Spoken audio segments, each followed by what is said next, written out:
Subscribe करें हमारे YouTube channel साधना gold को और पाएं वीडियोस सबसे पहले। बेल आइकन दबाना ना भूलें। कथा श्रवण के कुछ नियम हैं और मेरा ऐसा मानना है कि सभी को इन नियमों के साथ कथा सुननी चाहिए। मेरा ऐसा मानना है। क्यों? क्योंकि आप जिस भाव जिस स्थिति से कथा सुनेंगे और जो आप कर सकते हैं एटलीस्ट वो करना चाहिए। क्यों? क्योंकि आप जिस भाव की स्थिति को प्राप्त करेंगे वही आपको प्राप्त होगी। तो अगर आप कथा श्रवण कर रहे हैं और 7 दिन का मन बना बैठे हैं तो कोशिश कीजिए जब भी कथा श्रवण करें उसके पहले स्वल्प आहार अर्थात हल्का आहार लेना है। आपको हल्का बाल भोग लेना है। क्यों लेना है? क्योंकि ज्यादा ले लेंगे तो आलस्य पैदा करेगा। अच्छा, बिल्कुल नहीं लेंगे तो भूख लगेगी। तो शरीर को स्थिर रखना जरूरी है। देखिए, आखिरकार इस शरीर की नौका में बैठ के हम भवसागर से पार होने की तैयारी में हैं। तो बहुत ईमानदारी से इस बात को समझना है कि ये कार्य हम कैसे करें। तो बहुत ज्यादा नहीं खाना है, बहुत कम नहीं खाना है। अब फिर मैं बात आखिर में यही कह दूं कि फिर स्थिति ये हो जाएगी कि आप आनंद के साथ एक काम कर लीजिए कि आपको नींद ना आए, आलस ना आए, बाकी जितना खाना है खाओ, उससे भी कोई लेना देना नहीं। फिर इस स्थिति को हम जान और समझ लें। दूसरा नियम, आपसे इन 7 दिनों में किसी भी तरह की कोई हिंसा ना हो जाए, जानकर। तीसरा नियम, इन 7 दिनों में आप असहायों की मदद, दान, पुण्य, कर्म जो भी आप कर सकते हैं वो आपको करना चाहिए। मान लीजिए आप यहाँ कथा सुनने आ रहे हैं और आप जहां रह रहे हैं वहां किसी ने सुबह आपका दरवाजा खटखटा दिया, कुछ भोजन मिलेगा तो कम से कम मेरा निवेदन है इन 7 दिनों में आपके मुख से मना नहीं निकलनी चाहिए, क्योंकि मना निकलना भी हिंसा है। मना निकलना भी हिंसा है। चौथा नियम, पूर्ण रूपेण शाकाहार अपनाकर कथा सुननी चाहिए। अब ये चौथा नियम थोड़ा सा अटपटा लग रहा होगा आपको। पूर्ण रूप से शाकाहार, अरे भाई हम शाकाहारी हैं तभी तो हम कथा सुनते हैं, वैष्णव हैं, तिलक लगाते हैं, कंठी लेते हैं, माला जपते हैं। और फिर मैं कहता हूं नहीं साहब, अभी भी आप शाकाहारी शायद ना हो, क्योंकि आहार का मतलब सिर्फ शरीर के अंदर डालना नहीं है, शरीर के ऊपर उपयोग करने वाली चीज भी अगर मांसाहारी है अर्थात वो भी मांसाहार कहलाता है। लाइक लेदर, अगर आप किसी भी रूप में चमड़े का प्रयोग करते हैं तो आप मांसाहारी ही कहलाएंगे। You are not pure vegetarian, because आपके वजह से एक हिंसा हुई है। अगर आप किसी भी सूरत में आप अपने आप को वैष्णव मानते हैं, आप अपने आप को जो भी मानते हैं, अगर आपके पास आपकी एसेसरीज में बेल्ट हो, पर्स हो, व्हाटएवर जो भी चीजें जो लेदर की है, जो चमड़े की है, तो आप मांसाहारी हैं। क्योंकि आप अगर वो ना खरीदें तो एक की मौत नहीं होगी किसी जीव जंतु की।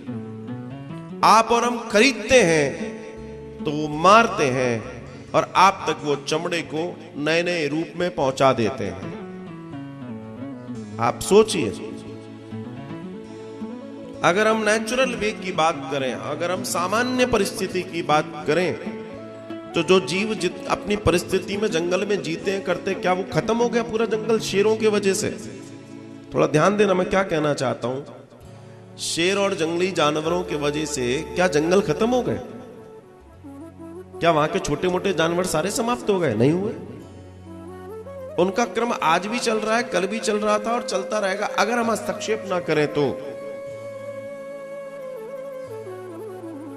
एक व्यक्ति को मैंने कहा भाई आपको शाकाहारी हो जाना चाहिए, बोला साहब हमको इतना मालूम है अगर हमने ऐसा किया हम तो इसलिए खाते हैं क्योंकि अगर हम ऐसा नहीं करेंगे तो प्रकृति में जीव जंतु बढ़ जाएंगे। अब इन मूर्खों का क्या किया जाए, क्या किया जाए? सो बी अवेयर अबाउट दिस कि अगर आप किसी भी तरह का चमड़े का सामान उपयोग करते हैं तो आप खबरदार और होशियार हो जाएं। फिर आप प्योर ना लगाएं, प्योर कि वी आर प्योर वेजिटेरियन, फिर प्योर लगाने के हकदार आप नहीं है। इस बात का विशेष ध्यान रखना है। चौथी बात। पांचवी बात, जब भी आप कथा सुने पूर्ण भाव से अपने हृदय में कृष्ण को बसाकर और मुस्कुराते हुए कथा सुने, कृष्ण का दर्शन करते हुए कथा सुने। और अगली और बहुत महत्वपूर्ण बात, एक आसन पर बैठकर कथा सुने। अब एक आसन के दो संदर्भ हो सकते हैं। मैंने अभी जब पिछली कथा में बोला तो मुझे बहुत अच्छा लगा कि मैंने कहा और दूसरे दिन इंप्लीमेंटेशन हो गया लोगों के साथ। यू यूज योर आसन। आपके पास अपना एक आसन होना चाहिए, फोल्ड करके पर्स में रख लो और उस आसन पर बैठकर ही आप कथा श्रवण करें, पूजा करें, आदि इत्यादि जो भी करें। बिकॉज आसन सिद्धि अगर नहीं होगी तो आपकी सारी सिद्धियां छलनी में जैसे धोते हैं दूध को, वैसे चली जाएंगी। आसन सिद्धि बहुत जरूरी है। कहा तो ये भी गया कि आप जिस जगह बैठे हैं उसी जगह बैठ के सातों दिन कथा सुने, पर उसके लिए आपको 3:45 3:30 बजे पहुंचना पड़ेगा।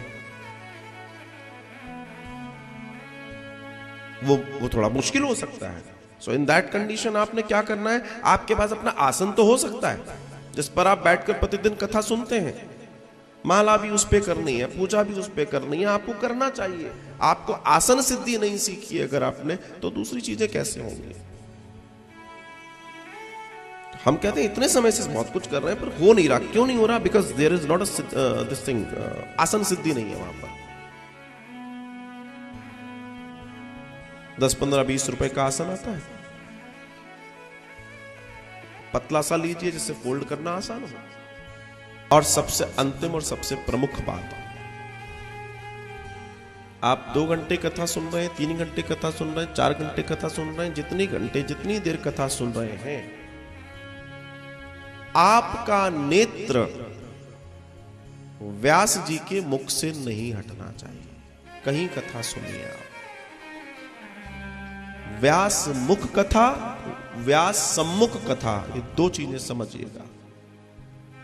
उससे उसका विज्ञान भी है, ऐसा नहीं है कि विज्ञान नहीं है। जब आप अपना आई कांटेक्ट बिल्कुल बैठा लेते हैं तो आप में ही स्वयं में सम्मोहन की स्थिति उत्पन्न हो जाती है, आप बली हो जाते हो।